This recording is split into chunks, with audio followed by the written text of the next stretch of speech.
What up, my freaks? RuinusInsight here with part 17 of my Total War Warhammer 3 modded Tiktaq'to Immortal Empires Expanded campaign. So as we saw last time, Tiktaq'to decided to attack the elves because they were occupying the city of Spires here, an elven colony I guess, and by the looks of it we're going to have to wipe them out just by virtue of not wanting to share this rather nice territory with them. Otherwise, we got to play around with the Mantiquta riders for our first time, and they did pretty darn well. I was happy with them, and I am interested in that electroshock thing that they have as well. The fact that they can reduce enemy reload time may potentially be combined with some other sort of anti-range units for a sort of a range shootout superiority type deal. I definitely want to try an all-range army and include some of these guys, and also probably include some of them in the water army. Definitely going to need some more. Oh, there's so many army compositions to screw around with. But anyway, we are probably going to try to wipe out Zalimgar this turn once we've moved everybody around. We do have the right of Tsunki available to us, so unfortunately we're going to have to waste it here so that the elves don't capture what we want. So you're going to go here, and Izozime are going to go over close to the Dust Gate as well, or as close as you can get, like so. At least this way we won't have to betray and just kill off all of these elves, rather than, you know, not taking it for ourselves. Tehenneman, you're gonna go this way, and then Washti, you're gonna follow just to leech XP a little bit. And it's gonna be a bit until you can get your own army up and running after all, so. And this time I'm not gonna forget Digga, who will indeed, you know, leech that XP. Alright, can't move any further. I'm interested though, what will the Right of Tsunki do if you're in March stance? Will it still work? I guess we're gonna find out. Alright, we'll move you like that. Let's move everybody else around as well. Okay, not Quetgar, but everybody else around. And Gorok, ooh yes, you've got that Skull Island to be grabbing. Now you've got several of these fights at the Skull Islands already. You're not able to auto-resolve it, unfortunately. Oh, they do have 2 Rotting Leviathans this time. Alright, fair enough, and a fair few depth guard. Yeah, alright, we'll still fight it. It's not like it's not enjoyable. We're unlikely to encounter more elite forces belonging to the Vampire Coast after all, so go, go, go.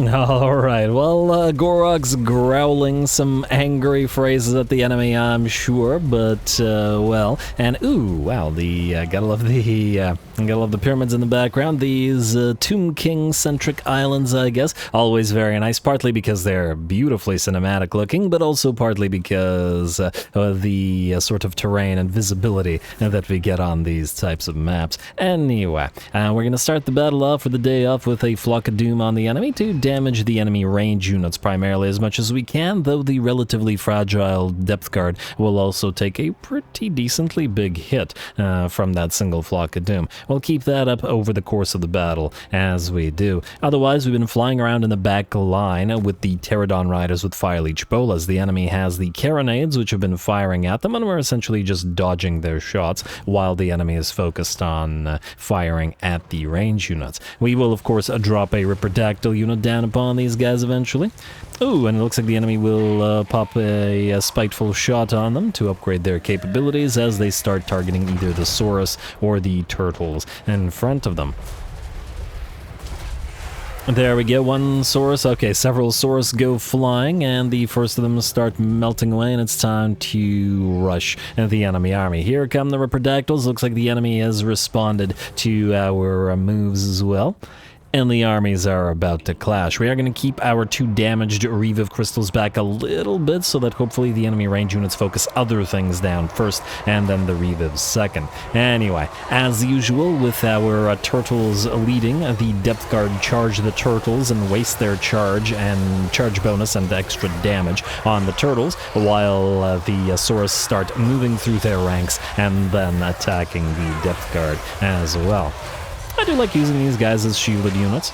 It's a little bit different than the way you might normally use monstrous infantry, where you're sort of interspersing them within the line and not directly in front of them. And I do like that. any additional sort of tactical flexibility that a unit offers and differing role that a unit offers compared to units that you normally might have always presents some interest. Anyway, Saurus facing off on the left flank against some zombies, as well as Depth Guard, of course. The deckhands mob, or the deckhand mobs, should prove no issue whatsoever. The Depth Guard a little bit more, especially with the Twin Blades. Over in the background, we have been using our Ripterdactyls to distract one of the big boys, as in one of the rotting leviathans, while our Archaeopteryx close in and start rushing what remains of the enemy range units. We have dropped bombs upon them from our Ripterdactyls. Or not Ripterdactyls, Pterodons rather. But a few of them remain in the fight. I really love those, I really love the Archaeopteryx. Great little warhound unit. They're so cute. Alright.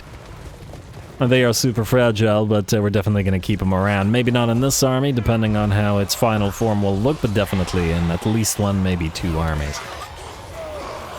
But I digress. This battle, the one that we should be talking about, is very nearly done. The balance power is at about 90% in our favor, and the last of the Depth Guard and Deckhands mobs are beginning to melt away. In the same way that the Ripterdactyls have been distracting one of the rotting leviathans, and pretty well by the looks of it, as it's lost about 30% of its HP, the other one is being held back by Gorok himself. Gorok, obviously an insanely tanky lord, and he's free to keep any single unit like this back with no real threat to him. Admittedly, Gorok isn't a super high damage dealing lord, or at the very least compared to certain other fighters. But he does do decent damage. And obviously once we go through his red line, he'll start hitting very hard. But hence the sort of Saurus and Turtle combination, we're focusing a little bit more on being on the defense with him. In theory, anyway. Of course, the best defense is bonking your enemy crab with the Mace of Ulamog. Anyway, looks like, yeah, Gorok's basically defeated the enemy rotting leviathan by himself. It did take a little bit of time, but there we go with that. It melts away, and the battle is ours. Of course, all the other enemies melted away in the meantime, and I just wanted to let Gorok have his fun. Good job.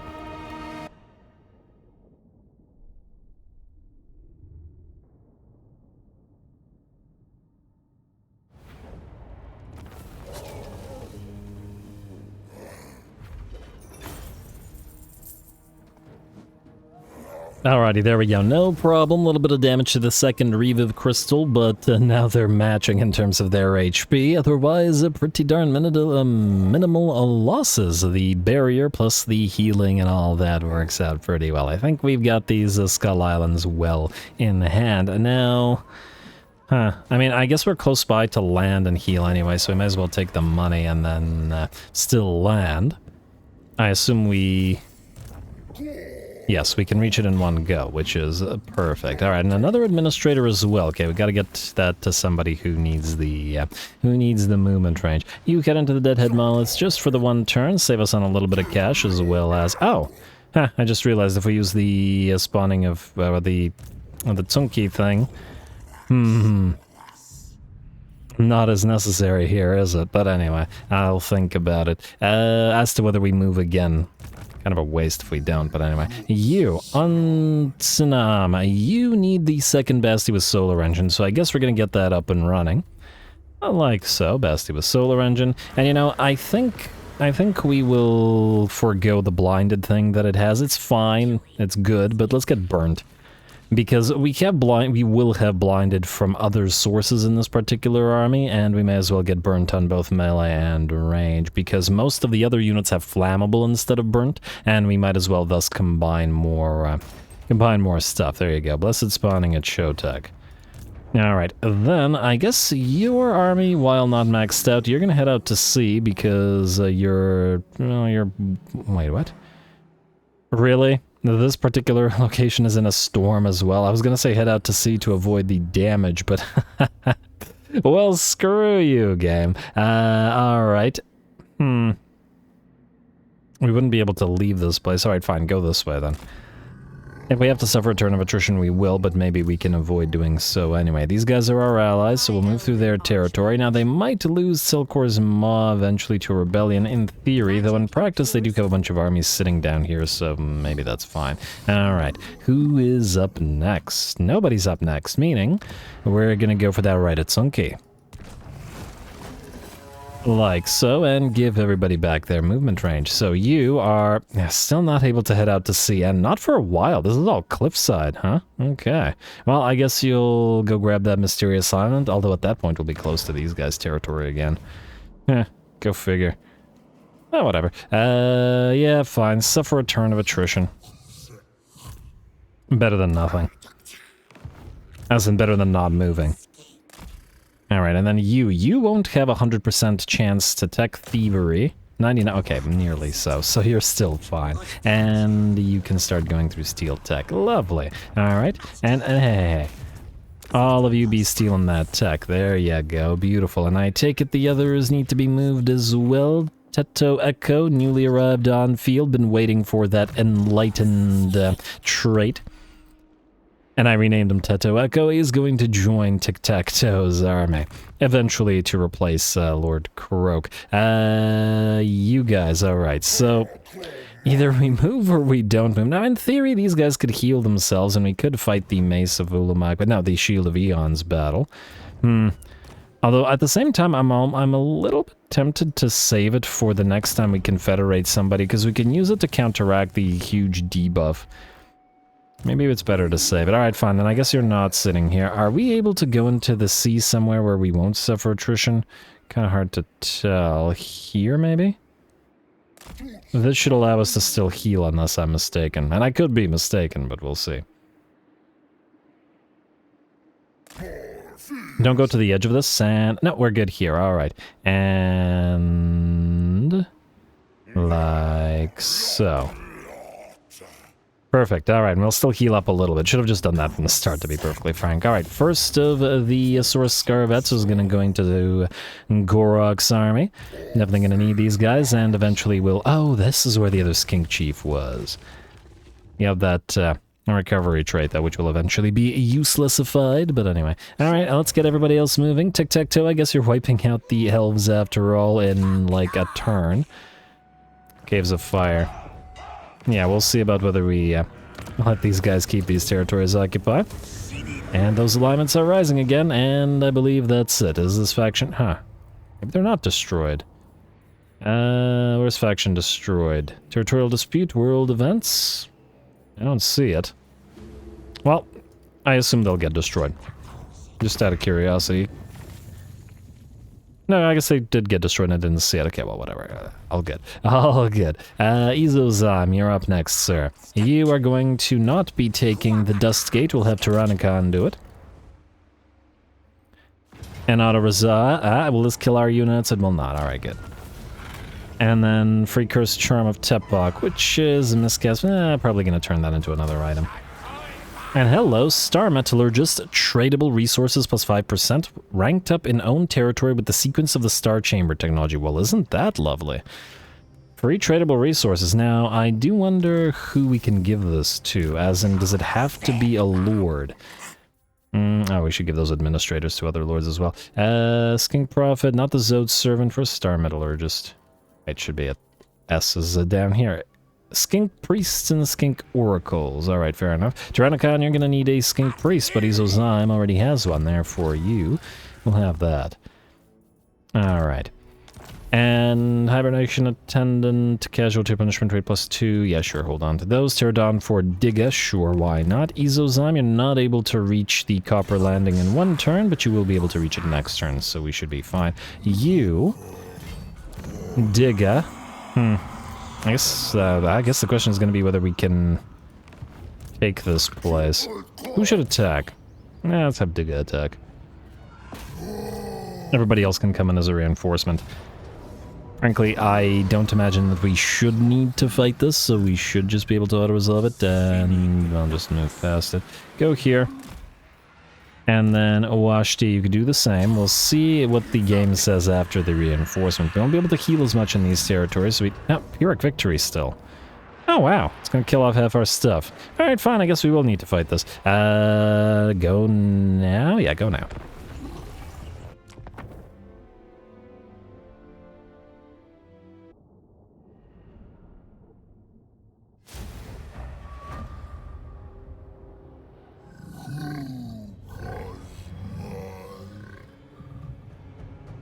Alrighty, here we go, another fight, and with 2 new units to check out as soon as they're on the field, at least. For now, we just got Digga, our life slan, green, because the lore of life, I guess, though...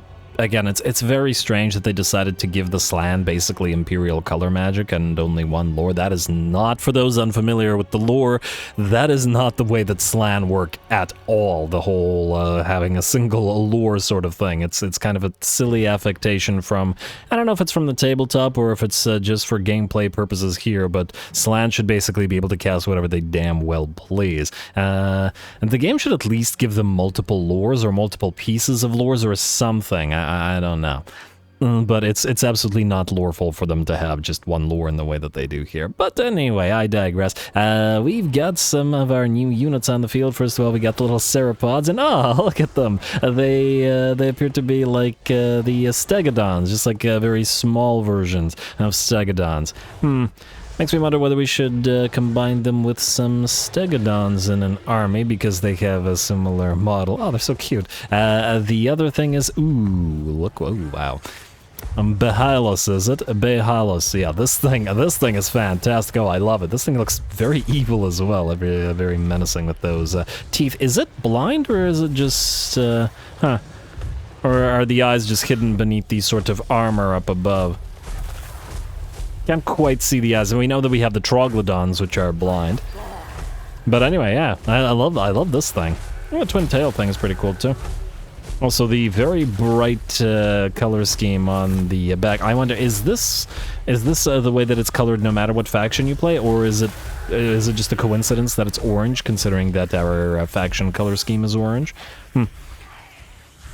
Alright, well, I'm excited to see this thing do its thing. It's got Bone Crusher on it. It is also an anti-large variant unit with a pretty solid bonus versus large at 40%, though I do imagine that it'll probably be solid against infantry. Anyway, I digress. Let's get everybody into a fight. We're going to send the Ceropods around. We've got to sort of charge some Screaming Skull catapults and such, and have them do a little bit of work that way, but keeping in mind that we want them to evolve into Ceropod Riders rather than the base Ceropods. I don't really see a need to keep too many units of these sort of non-rider variants, at least of those that evolve to riders anyway. Especially because several of them become a little bit different when they add the riders, like the same unit, but with, you know, with additional range capabilities. Alrighty, anyway, first of the Screaming Skull catapults will get charged by the little Ceropods from one direction, and the units of Chameleon Stalkers from the other, and this unit will grow silent. Rather quick, we'll knock it out and then move to the second Screaming Skull catapult, which is currently being distracted by our summoned Ripperdactyls. Otherwise, we do have some Screaming Skulls heading towards our main line, but Teheneman will be knocking out the tower that is shooting said Screaming Skulls at us rather soon. Down it goes. Oh, lovely. Gotta enjoy Teheneman on the Ripperdactyl while we can, as he won't be on that for very long. Actually, you know, I really very strongly feel that skink chiefs should have a Ripperdactyl mount. Because they're kind of, I mean, as heroes, skink chiefs are kind of, you generally will rarely use them on pterodons once you can, because they're rather weak in melee and stuff. Give them a Ripperdactyl mount. I don't see why they can't have it, considering Ripperdactyl riders are skinks. It's kind of silly. It definitely should be a mount option for them.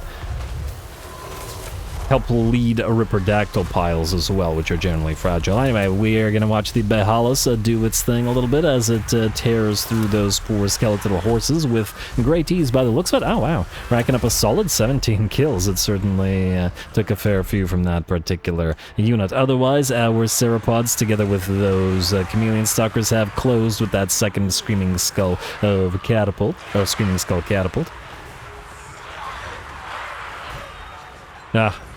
Now I will forever love Screaming Skull Catapults because it's the first artillery piece I finally managed to steal in the Cetra campaign.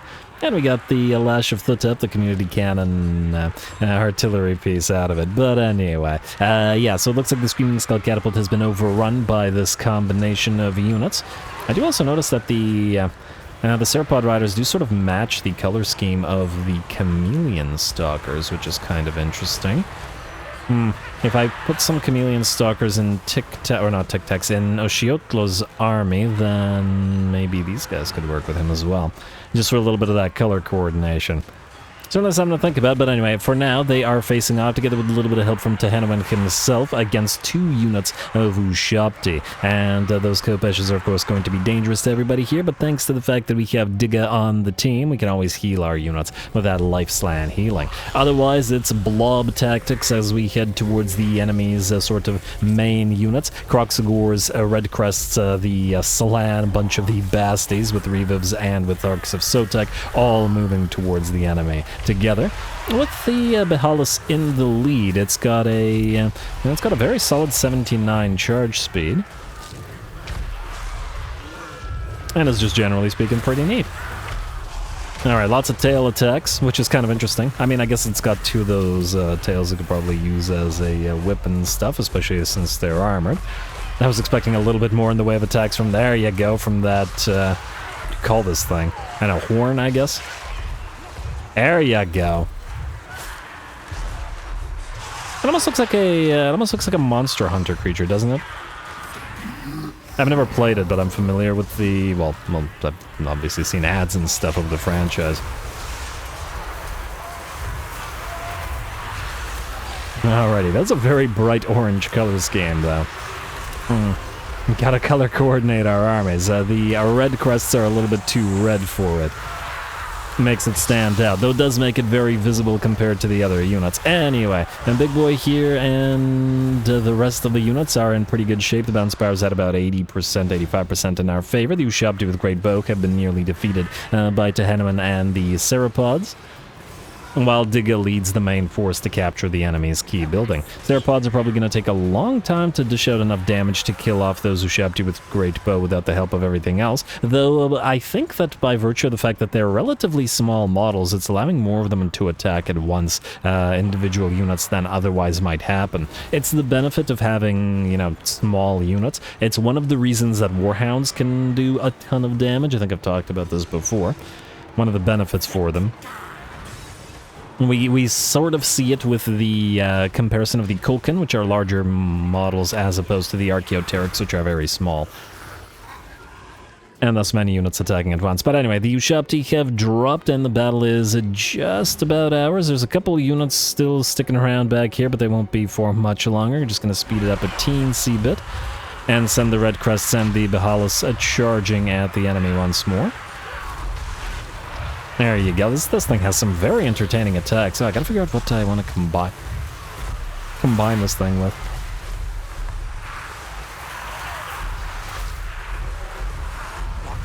Frankly, since Washti is nearby, we're probably going to keep it and, well, some of them in his army. And then we'll see what other stuff. Anyway, that's a big old blob of red crests. Hopefully the enemy doesn't have any damaging spells. What it does have, however, is the ability to summon a unit of Ushabti within the sea of red-crested skinks. And it looks like the Ushabti are having a difficult time actually moving. Gonna have to make use of their mass to try to get through the skinks. But they're completely surrounded by dinos, and they've got speed, or they got poison rather, on them. They probably have other debuffs on them as well. Bleed. Apparently you can wring blood from a stone. Though that is a little bit silly. I do think that Ushabti should be immune to bleed. I mean, there's a bunch of contact effects that some units should be immune to. I guess it might be too much to make, I don't know, some things immune to other things. Just a lot of stuff to do that way. Anyway, it looks like a couple of units remaining over on this side. Frankly, I'm surprised that the enemy army has not yet shattered. They're just, I would say, fighting. They've been acting a little bit weird in that the last sort of remnants of the enemy army decided not to move and reinforce the rest, so there's just like a couple left on the map that aren't doing anything. or at the very least just waited for us to come to them, and at this point we're too much of a skink and Bastillodon blob for them to do anything against. The last units will drop, and... oh, second last units. Oh, there's a couple other units. Oh, I guess what they were doing here was they were protecting the individual miner supply locations, which, on the one hand, fair enough. On the other hand, probably not super helpful. Anyway, how you doing, BAEHALUS? 52 damage, 110,000, 52 kills and 10,000 damage. Not bad. Comparison about twice as much as compared to the Ceropods. We've got twice as much as that on Tehanoan. Oh, curiosity, I want to see the Basties here. Basties do a little bit less damage than the BAEHALUS by the looks of it, but of course they're support creatures and provide more support than direct damage. But of course they're also half the speed of this thing. I think we'll definitely put it to good use. And I'll just be very entertained by watching it do its thing because it looks neat. Alright, away we go, and... we've got one last unit of Sepulchral Stalkers, which is going to take a charge from that anti-large beastie. There we go, acceleration and into the charge. Beautiful. And let's see, its melee defense is actually fairly decent at 41 with the 90 armor, although I guess pretty much all the big dino boys are very heavily armored. Well, I mean, not very heavily armored, but heavily armored.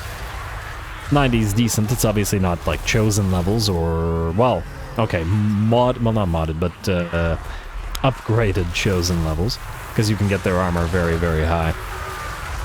I remember in my Archon campaign, we had Chaos Warriors running around with, I think, like 200 armor or something like that. But anyway, the last of the enemies drop this time, and with that, the battle is ours. Solid little debut for these guys, and we'll play around with them plenty more as we go forward.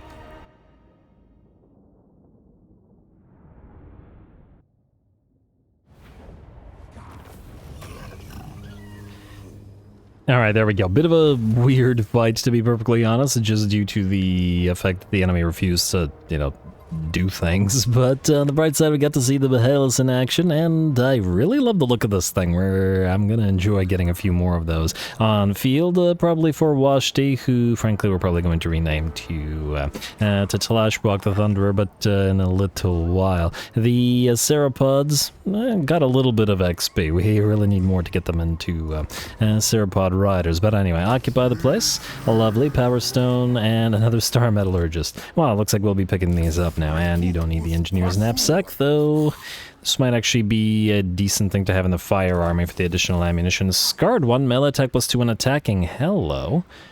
Ranked up in a region with a garrison building, because we captured it. That's kind of funny. That's a nice thing to have, though. I think this has to go to Gorok, because Saurus will generally have... let me just see here. They'll have fairly significantly lower melee attack than defense, so they could use the extra. Keep your administrator. I don't think you care about the rat spawn sacrifice anymore, and grab that scarred one. Also, that makes sense for, you know, Saurus. Oh, we could just give this to... well, actually, I was about to say we could just give this to his Saurus Scarvet, but if we get another, then we'll do that. Anyway. Yeah, anyway. Tehanoan, march stance, and oh, you'll suffer attrition due to this being a mountain pass, won't ya? It's only one turn of attrition, though, and it's still probably faster to go this way, so you're gonna go this way. And then Washti, you are going to follow Tehanoan and also suffer a turn of attrition. Actually, wait, stop. Transfer these to Archaeopteryx since they're badly damaged. Lovely. And then Digga will also follow suit next turn. Alright, this way the elves don't take our territory from us. Fantastic. Khotgar is fine where he is. Mazdakonkwa. Oh, right, I forgot. Between the episodes, there was a little island here that I just did between the episodes because we couldn't auto-resolve it, and it still had to be done. You go keep making your delivery, little fella. You still got a long ways to go. Especially now that that other army is out to sea, but anyway. You, Steel Tech. And level up as well. Wound, I guess. Not that it matters once you're past level 10. Alrighty, heading up towards Rakarth now. Now, we do have a little bit of cash, so we should spend it. Force of Mists, but not on you. Nothing here. Nothing here. Or did we already do this last episode? I might have already done this. Meaning we can save the money for... no, we didn't, because Fate Weaver's Crevasse would have been leveled up. Come on, Ruinous, what are you doing, man? Don't assume things. Now I believe we're good, though. Or at the very least, I'm disinclined to look for more stuff. So let's skip all this. Let's do Diplo next turn. All right. Ah, wait, what's levelable at Zlatlan? Oh, it's the... It's the money, it's the Totem of the Old Ones, Monument of the Old Ones, the thing that gives us public order and a money percentage in the settlement. Arcan, are you at last ready to declare war on us? No, you want a trade agreement. Frankly, I'm still shocked that he's alive. He's been in a war with Cetra for a long time now, though admittedly Cetra's also been busy elsewhere, and I don't know if you guys have noticed, but the Badlands has been completely wiped out. The dwarfs are gone, everybody who was supposed to be over there is gone. Admittedly, I got so used to Teclis and Gelt being in the Badlands that it feels weird for them not to be in there, but yeah, look at the Badlands here. Other than Bitterstone Mine, which very well might have been moved there, it's just orcs and chaos and ruins all over the place, and then here is obviously Skaven, so yeah. Pretty bad. Oh, and even Karazakarak has Skaven corruption in it. Well, it sucks to be them. Tech... Alright, you have that certifiable. Control -5. I guess it doesn't matter as long as we don't move into... Wait. Start you.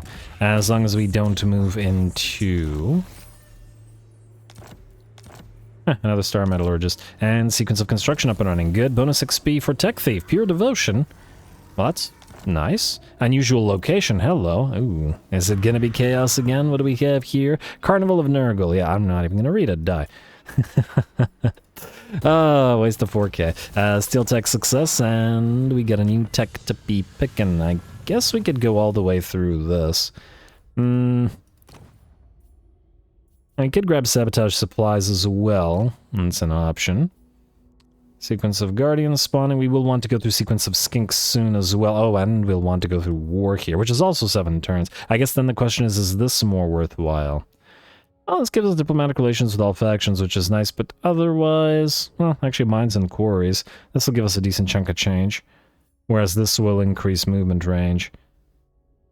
Yeah, screw it. Just go through this thing. We'll probably get both. I mean, we'll get everything, but you know what I mean. Anyway, Tic-Tac, back to you. Now... You have killed the elves, and these guys are still somewhat friendly. They weren't super happy about us killing the elves, but they're not, like, kill us type of unfriendly. Ooh, looks like these guys aren't going to like that, but we have no diplomatic contact with them, so I suppose it doesn't matter over much. Anyway, this is not Kugath, this is some guy. And I think we're better off landing here, as long as we have the time to build up the defenses here at the City of Spires, which I assume that we do. So Tic-Tac, go into City of Spires for the turn. Or actually, I lied. Go right outside City of Spires for the turn, so that you can... channel a little bit. Then we'll delete this, and then... I mean, we can keep the defenses here at the Temple of Shere Khan. Frankly, we'll try to trade Himaranya away from these guys. There's some really nice bits of map added by the expanded mod, but anyway, Ezozyme, back to you. You are going to go after the Copper Landing. You won't be able to reach a Skull Island here anyway. Nice down in 1 turn, and then this you should be able to auto-resolve finally. And then you go here as well. And then what do we have here? Is this a Shrine of the Old Ones?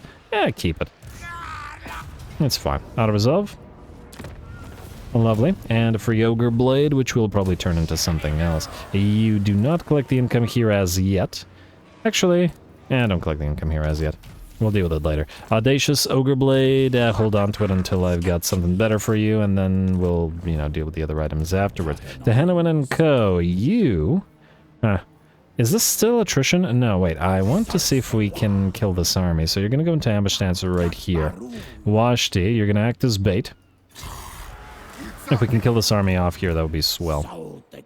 And also, if we can level up to rank 12 to get, you know, Tehenowin's unique trait, Fanatic, rather than waiting. The other issue, of course, is they might go to Xhotl, but, well, if they do, they do. There's not much we can do about it right now. Skink Chief, so what we can do about you, though, is go through Quan Chi's Blessing, and then grab that lovely... Ooh. We could do Shadow with you as well right now, though it is a fair bit of... there are a few points that we have to waste. And there's some good stuff in here. I think I gotta go with this. Go for resilient, I think, and then obviously swift communication. Gotta get that missile resistance and that physical resistance on the skinks, and then bump it up further with you. Frankly, it's probably more beneficial to have 3 or 4 skink chiefs if you're using this many red crests, but we have a lot of other stuff that we want in this army, so you know. Alright. Looking pretty good, but of course they won't be solid until Tehenowin gets his unique trait. And then these guys will just keep leveling. Okay. Let's just hope that all works out. Quetgar, you can upgrade, I guess, the Geomantic Spire. We still need to upgrade these everywhere, and we're going to leave that alone. Frankly, we're going to delete it eventually. Otherwise, Quetgar can get out of here.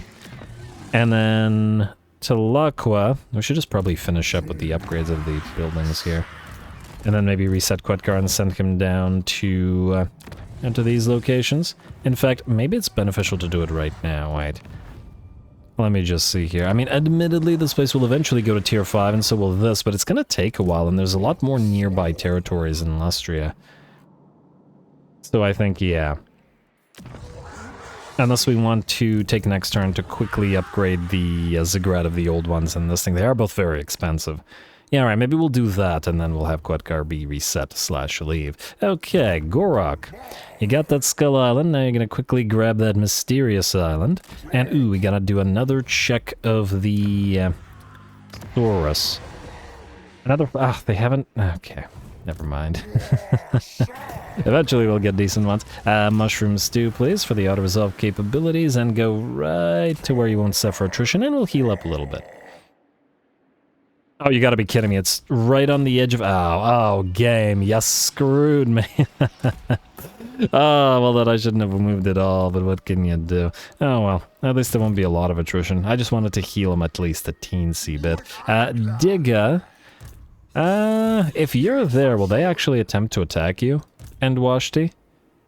Maybe. I'm just gonna hope that they will. Let's go here. Oh, actually, you know what? We don't want these guys suffering attrition, so never mind.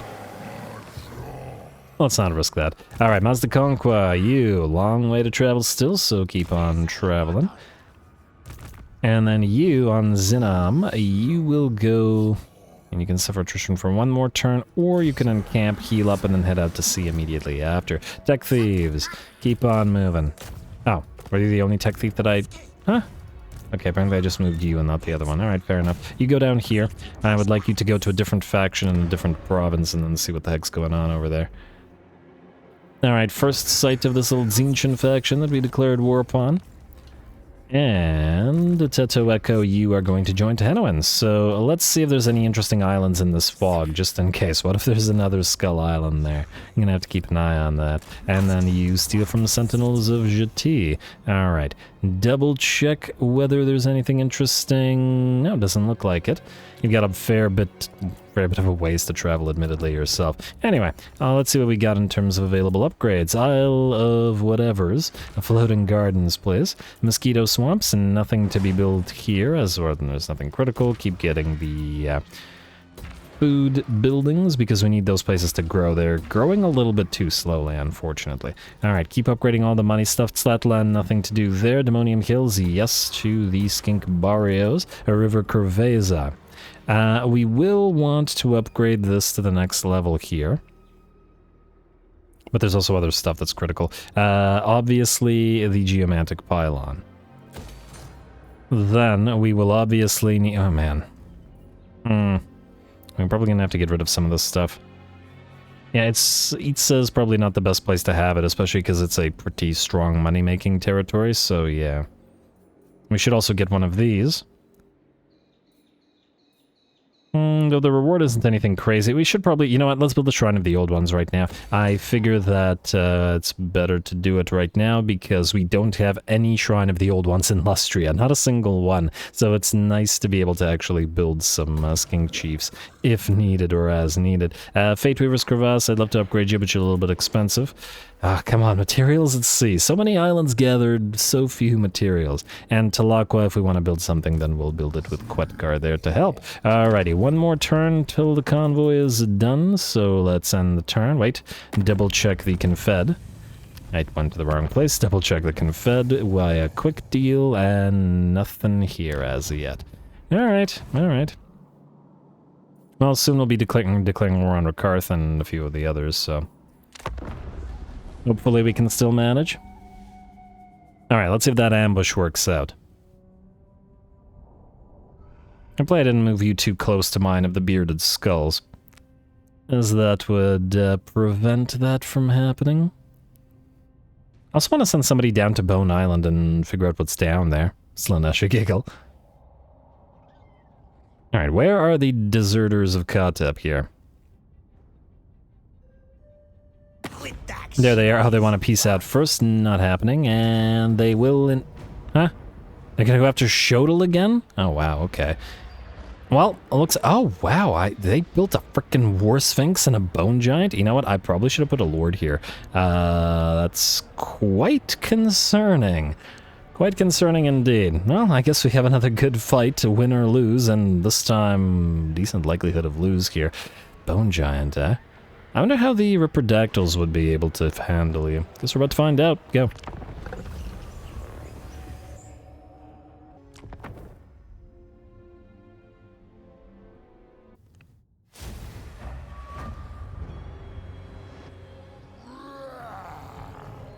Alright, here we go. The Tomb Kings, the Deserters of Katep, are back for more. Rather than facing off against our units that are menacing their final city, they will attempt to attack Xhotl. So, the way that we're doing or dealing with this is thusly. We have concentrated once again our forces to deal with two of the enemy's smaller blobs, just like we sort of practiced the last time we fought them. And the idea is once again to overwhelm the smaller elements of the split up enemy forces and block off the biggest portion of the enemy army and just sort of sacrifice units there in order to hold them off and sort of bring the forces, well, say, even out, let's say, the forces. That's the plan anyway. We're going to start dropping down on the Bone Giant with our Ripperdactyls. We saw them keep a unit of, or a specific Rotting Leviathan in place for a long time. It looks like they're absolutely trashing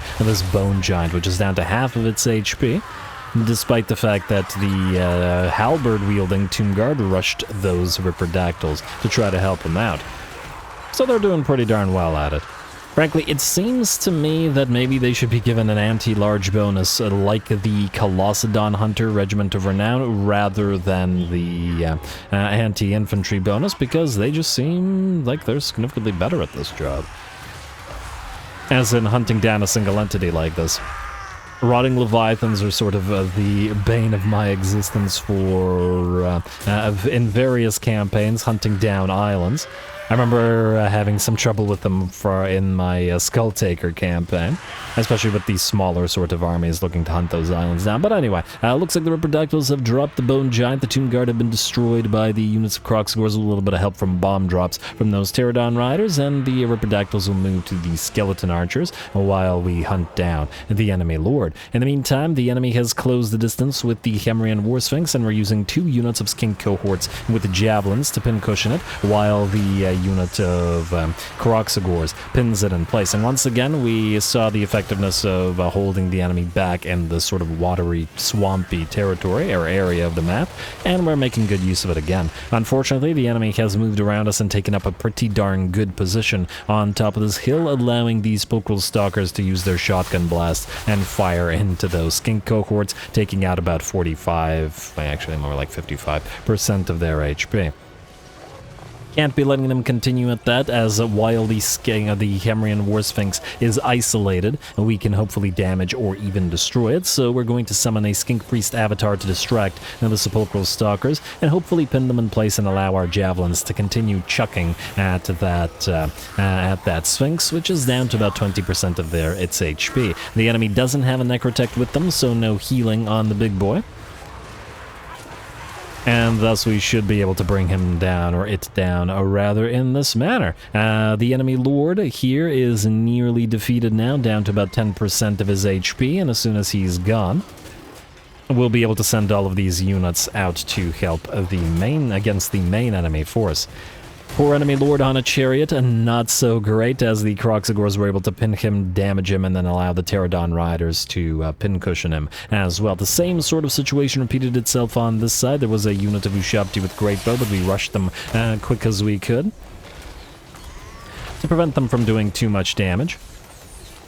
And then, of course, the other units were also distracted, because this is the second portion of the battle where we committed more forces than the enemy had.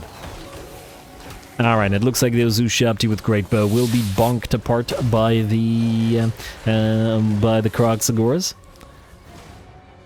They're builders, but they can certainly demolish just as well.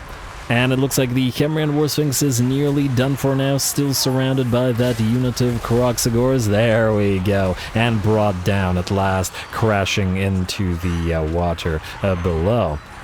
Alright, while the Kroxigors still going to try to hold, we've got the Skinks holding back a few of the Tomb Guard and the Hekaran Horsemen as well, allowing Arndt Explosive Tower to fire upon them and the Skeleton Archers alike. It does, however, look like several of the enemy units have peeled away and have decided to go for our key building, which we can't allow to fall because we want to keep using that Siege Defender trait, as the +10 leadership is very much needed on the map everywhere. Fortunately, it looks like we are holding the enemy back still, including the Spokal Stalkers. And now that the Pterodon Riders are here with their javelins, they should be able to bring the constructs down a lot better than the Skinks attempting to hold them back. In the meantime, over in the background, we can see our Ripterdactyls have landed upon the enemy range units, which were acting into support of the Tomb Guard and the Spokal Stalkers.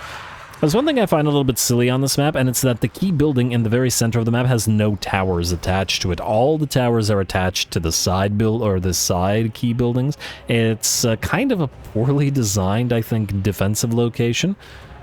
I'm not even talking about from the point of like the devs or the map designers, so much as like if you think about how the Lizards would have designed this particular place.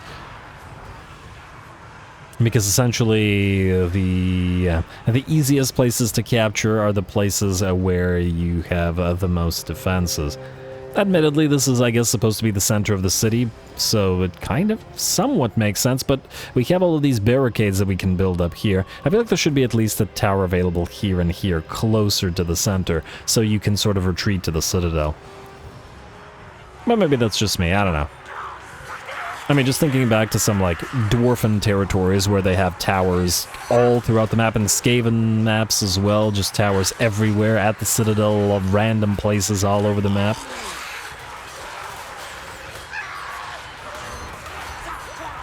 I'm trying to remember how close... There's obviously chaos levels as well that are kind of similar in formation to this. Or, not formation, but, you know, design to this. I'm trying to remember whether they have any towers close to the center in those. But anyway, I digress. The enemy is pretty much done, as they were unable to achieve any of their objectives. Really, our strategy worked out pretty well, and over the course of the, last few times that we've had to do this, we've refined this strategy to work in terms of defending against the Tomb Kings, despite having lots more enemy foes and better enemy foes than our units, giving us a last heroic victory against them. Beautiful.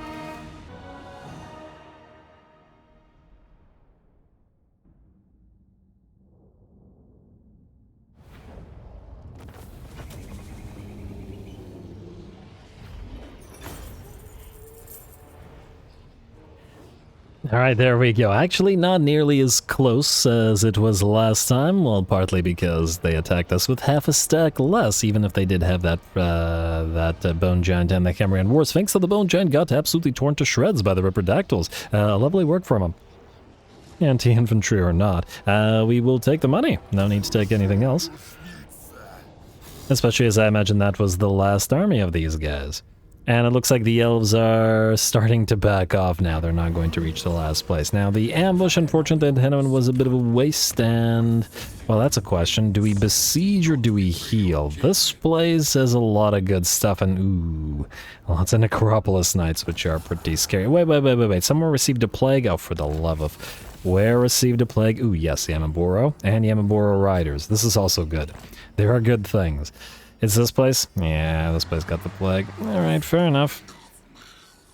Gonna have to deplagueify. Alright, let's quickly build up the Stonemason's Workshop and the Holy Ziggurat, and then counteract the plague with a nice... Oh! Actually, this is faction-wide, and in the particular province it's only minus 2%. Effectively, it does nothing. Well, sucks. At least it's a Nurgle plague and not a Skaven plague, because that would have been, you know, considerably worse. Do we take the Haunted Forest? I wish I knew where Kugat's other armies were. He's fighting... Oh. Huh. He might actually be sailing out to fight the Court of Libaras, which is kind of interesting. Well, we could absolutely reach the Haunted Forest from here and burn it down with... Oh, I got some good stuff. This is actually probably a pretty strong army for us to take out. Probably a guarantee that we pick up the plague, though. Gonna have to think about that, because we wouldn't have time to fight a big fight like this episode anyway. And I imagine the Skull Reef is not auto-resolvable until we have some stuff here, so we'll leave those two alone, and for the next time, gonna have to... Can we win this fight with half of our units? I mean, we probably can, but can we do it without getting severely damaged? That's the question. Or possibly losing units, which would, you know, not be so great. Dig a move in. I think we'll heal up for the one turn, and then, yeah, it'll allow them to, you know, generate some extra troops, but probably worth it to not have to re-recruit stuff, because, you know, it's annoying to do so. Huh. I'd probably sally out as well. We should maybe have Digga attack, because he has way more mana than the others do. Only something to think about, but anyway. That's you guys. Gorok, you... Ugh, still salty about that whole attrition thing. I guess you're gonna go... It's a shipwreck. Wait. Is he gonna go right past the shipwreck, but stay in the Great Ocean, then you can pick both of these up at the same time. Someday, okay, 1, 2, 3, 4, 5, 6 islands, and I'm really hoping one of them has materials. Let's see. Alright, there we go. Solid healing out of this place. It's in the Great Ocean. More so than we would get in our own territory. Again, I do find that strange. But hey, if it works, it works. And ooh, we gotta get a new convoy up and running. Did you level up again? No. Did you level up again? No. Alright, so you're wise. Now, the question is, where do we send you? Do we send you for these guys again? And try to complete that adversary thing? I guess we do, don't we? Alright, fine, fair enough. Wise, and we'll max this out, and much as I'd love to get more of those Manticuda riders, we're gonna have to send you here instead. And dispatch. And we're gonna go for live capture, high tier units. Now let's see about that. Then, since we got the Yamabura, oh, but we need to... I was gonna hatch some eggs and get this army some, but unfortunately I do believe that means we will have to... We could grab this... is this a port? It is a port. Okay, so we can land at Star Metal Cemetery, although admittedly... damn, they're building more aspiring champions. Yeah, we might want to actually grab the Yamabura, which means, I guess, ignoring the island for now and just traveling. You know, fair enough. You gotta do what you gotta do and all that. Tehenoan, you're fine as you are. Tyrannicon, you're fine as... Oh, actually, sort of fine as you are. Oh! If you march stance... I can't quite reach these places. Wait, do you suffer attrition here? You do not. I was just wondering whether we maybe should push you out to here to reinforce it, Mine of the Bearded Skulls, because you can leech the XP. So yeah, move out here. You could trespass in Thousand Maws territory. It's not like these guys can attack us, even if they recruited, probably won't be good enough to deal with this. And then you can go after the Skull Island at the start of next step. Screw this right now. Alright, let's level you up real quick. You got a few points to be spending. Hunt Leader, and then all the way through Rally, and then soon we'll be able to get the rank 7s, at the very least on the Xhotl, fairly quickly. You have reached Quan Chi's Blessing, and therefore are going to start with Imposing Stature for the additional melee defense for these guys, as they need to hold the line. And you are kind of in the same... doing the same thing. I don't really care about the leadership bonuses for them, but I very much do care about the strength and resistances. Lovely. And then the Skink Priest, of course, go for... And we can go all the way through to Arcane Conduit.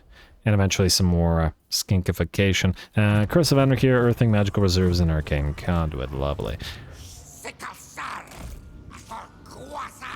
Real quick. One more of these. And... oh! Actually, we can... Wait, was there another fight available to us? There was that Tic-Tac fight, wasn't there? You know what? Auto-resolve this then.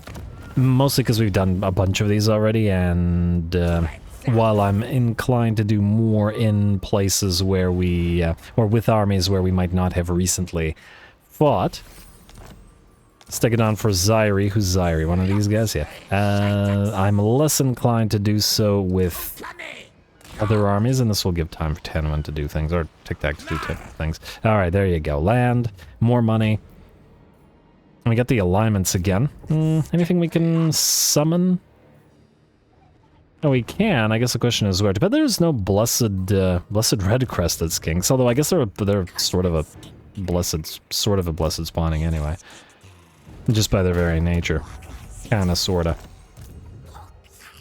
With those tech thieves. Alright, let's do that fight with Tenuan, shall we? And I guess we'll go 5 alignments over. I mean, I guess we could just get another one of these mastery over Protactals. Just keep popping those off whenever we have too many. It's gonna go over 100 turns at some point, and there will no longer be a need. Anyway, Kugath, you're currently at war with Khalida, who we are trading with. How are you in terms of friendliness with the other lizards? And you're okay.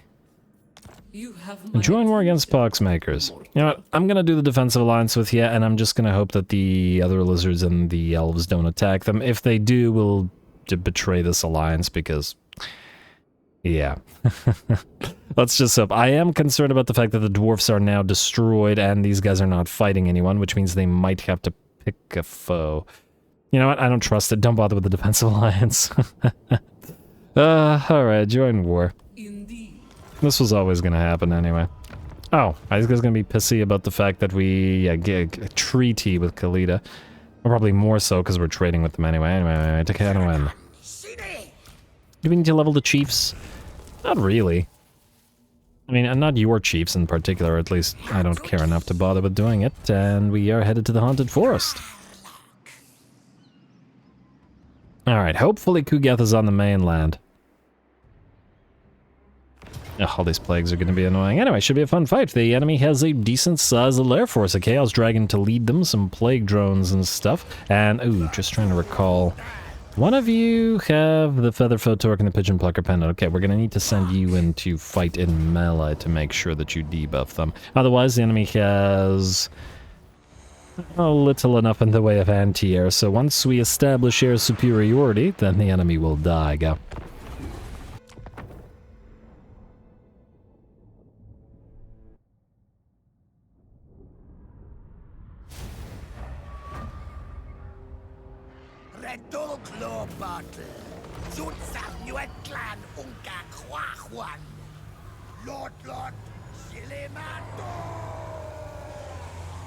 Alrighty, here we go. I am once again absolutely loving the variety of foes that we get to face off against in this particular campaign. We've essentially spread out in various locations that's allowing us to fight lots and lots of different types of enemies, plus all the extra enemies that we might not normally be fighting thanks to the expeditions. This is, I don't know, so far it's been one of my most favorite sort of battle-heavy campaigns in terms of just all of the great fights that we've been getting against enemies of different types. But anyway, I digress. Nurgle is the thing that we're fighting today, and we're going to start with establishing air superiority. Rotflies are getting rapidly torn to shreds by our anti-large Manticuda riders, who just obliterate those Rotflies with no trouble whatsoever.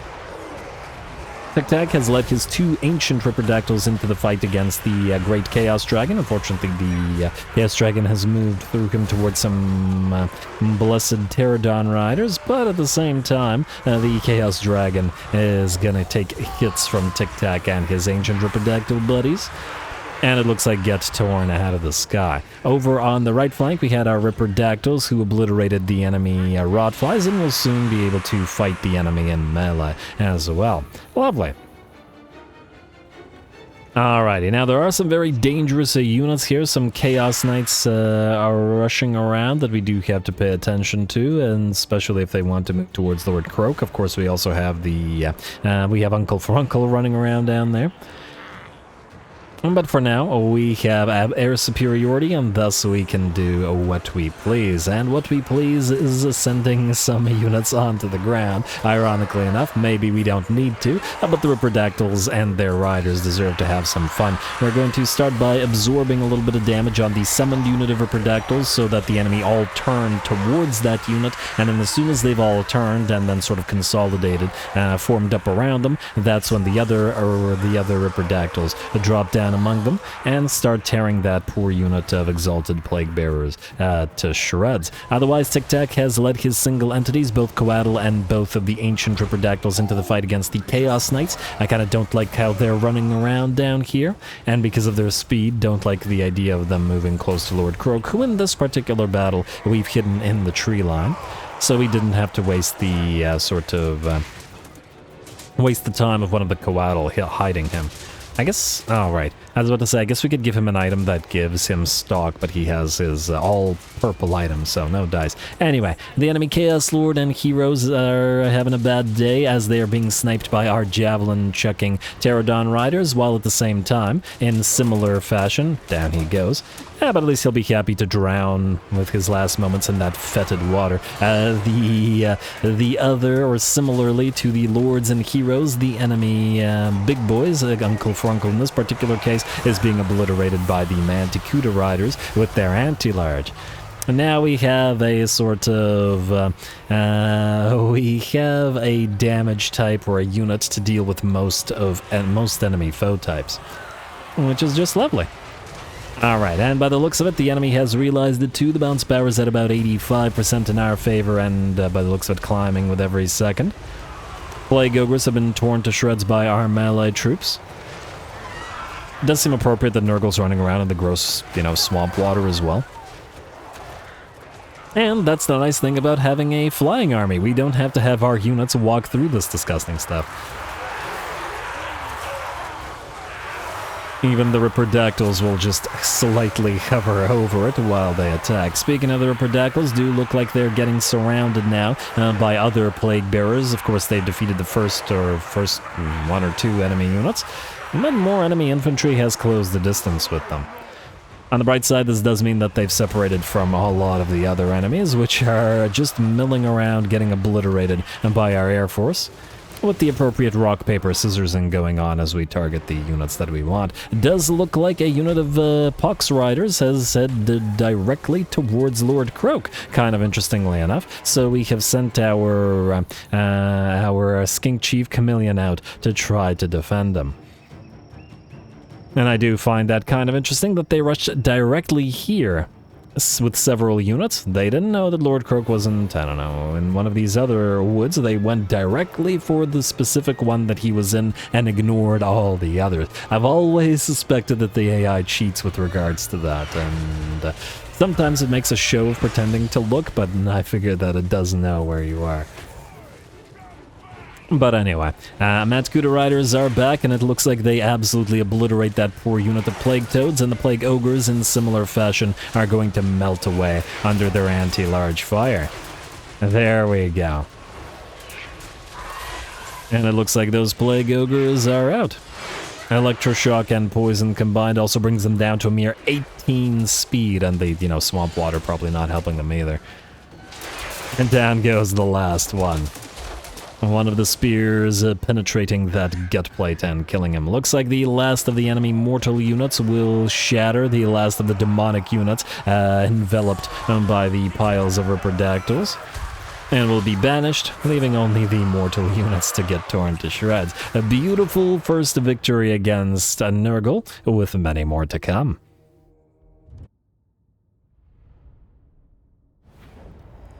Alright, there we go. I'm honestly not sure how we even managed to suffer that one loss. One of the Blessed Pterodon riders died, but overall very much in our favor. The enemy's air units were torn to shreds, and frankly the entire army was torn to shreds. Plus it's nice to see that now that our Ripperdactyls are strong enough to land and fight on the ground, they're racking up plenty of kills and damage, and actually outdoing sometimes, well actually by a fairly wide margin, most of the other Pterodons.